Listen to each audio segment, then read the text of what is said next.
శుక్లాం వరధరం అంటే ఎవరంటే శ్వేత వస్త్రాలు ధరించేవాడు అని. విష్ణు అంతటా నిండినవాడు అని. సర్వవ్యాపి.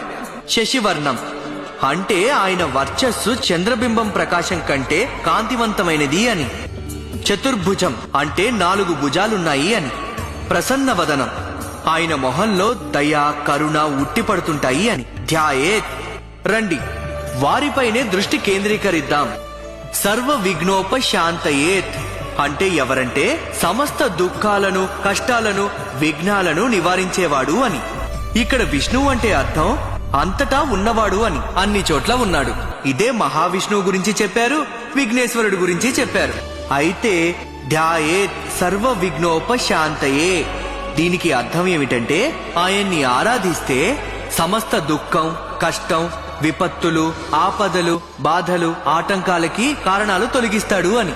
ఇవన్నీ విఘ్నేశ్వరుడి గురించే చెప్పారు. కనుక ఈ శ్లోకం నీ గణపతి దేవుడి గురించే గుండప్ప. ఆయన సూత్రమే ఇది. ఇప్పుడు తెలిసిందా?